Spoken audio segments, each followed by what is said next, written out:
Secretary's leadership right now. With all these controversies, this, Caribbean boat strikes, Ukraine, do you have concerns about his leadership? Well, we're continuing to get the facts, but based on this particular allegation, which is now several months old, I think the Secretary is in a pretty good position with that. That was the Senate Armed Services Chairman, the Republican Roger Wicker, declining to tell Armani Rogers he has confidence in the Secretary of Defense, Pete Hegseth, amid several high-profile controversies. Of course, that follow-up strike on an alleged drug vote back in September. Just a few minutes ago in the Oval Office, President Trump says he would support the release of a video of that second strike if such a video does exist. Separately, there are also new revelations from the Inspector General report on the highly sensitive war plans that Hegseth shared in a Signal group chat with his wife and a journalist back in March. That Inspector General report was sent to Congress for review last night. An unclassified version is set to be released to the public tomorrow. Joining us now, Democratic Senator from Rhode Island, Jack Reed. He is the top Democrat on the Senate Armed Services Committee. Senator, thank you so much for joining us. Well, thank you. Let's start with this Signalgate report. Have you seen the report? Did Secretary Hegseth endanger the lives of American troops? Well, I've seen the report. It's still classified, but what is emerging in the press are suggestions, more than suggestions, statements by people that, in fact, he did endanger troops. And regardless of the report, I think that was the case. I think he demonstrated extremely poor judgment, talking about very sensitive information on a non-classified system, Signal, about pending attacks, and the result could have been, and the danger was there, that American servicemen and women could be killed in action. That is the worst thing a Secretary of Defense can do. It shows, again, his poor judgment, and anyone else, I think, would be charged with a criminal offense if they did that. Do you think he should be charged with a criminal offense? That is going to be up to the authorities, and I don't think, given the fact the president is the ultimate authority, that will happen. But we've seen incidences where classified information was misused by people, and they were convicted of that misuse, and they served time in prison. And this is along those same lines. But ultimately, it's about poor judgment and about jeopardizing the troops, and that's what he did. Do you think he should resign? I did not support his nomination in the first place, and I was very, very blunt and very candid. I didn't think he had the competence, the temperament, the experience to run the Department of Defense, and I think he's proven my observations correct over the last several months.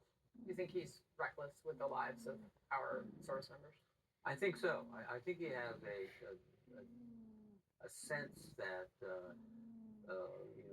soldiers are sort of bit players in his big drama about making the military lethal and all those things.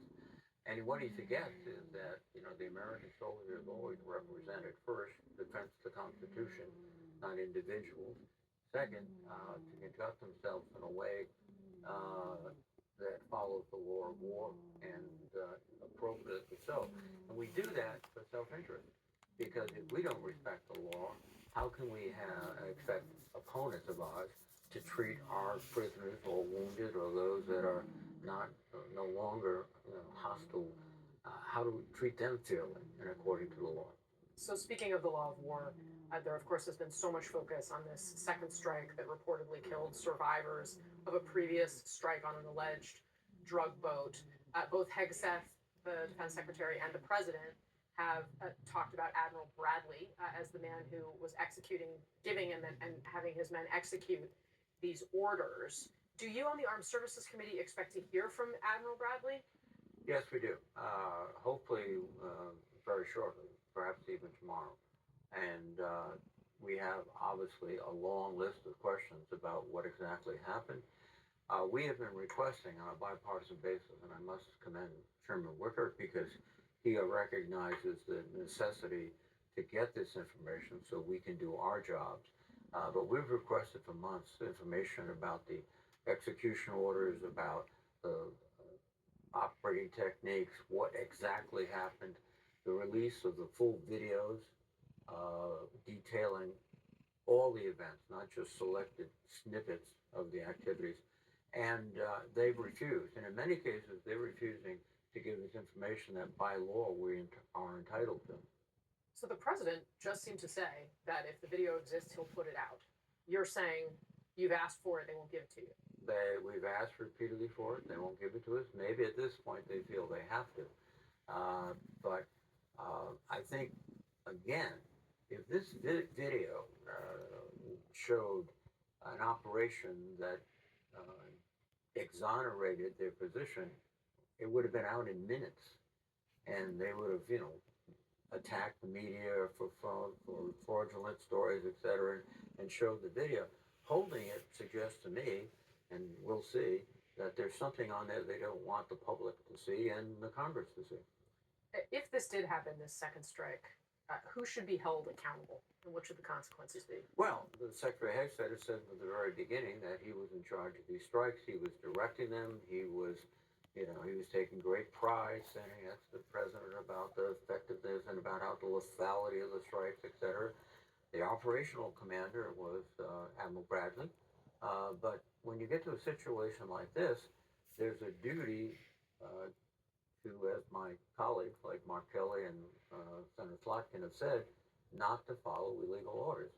So you can't give an illegal order, and that might have emanated from Hegstetter, I don't know. But you certainly can't follow an illegal order. And if that was done, then Admiral Bradley might be in that line, presumably, and others might be also, because it's an obligation of every member of the armed forces to resist an illegal order. All right. Senator Jack Reed, very grateful for your time today, sir. It's great to have a conversation. Thank you. I come out next here in the arena. If it is found that survivors were actually killed while clinging on to that boat, should Secretary Hegseth, Admiral Bradley, or others be punished? I think you're going to find that this is war, that these people were killing our people by the millions, actually, if you look over a few years. I think last year we lost close to 300,000 people were killed. That's not mentioning all the families. Have you seen what happens with the families of not only the people killed, the people that are trying to get their son or their daughter off of this poison that they've been fed? I think you're going to find that there's a very receptive ear to doing exactly what they're doing, taking out those boats. And very soon we're going to start doing it on land too, because we know every route, we know every house, we know where they manufacture this crap, we know where they put it all together. And I think you're going to see it very soon on land also. Yeah, please. So to be clear, you support the decision to kill survivors after the No, I initial support the decision to knock out the boats. And whoever is piloting those boats, most of them are gone. But whoever are piloting those boats, they're guilty of trying to kill people in our country. Yeah, please. The House Judiciary Committee has subpoenaed Jack Smith to ask him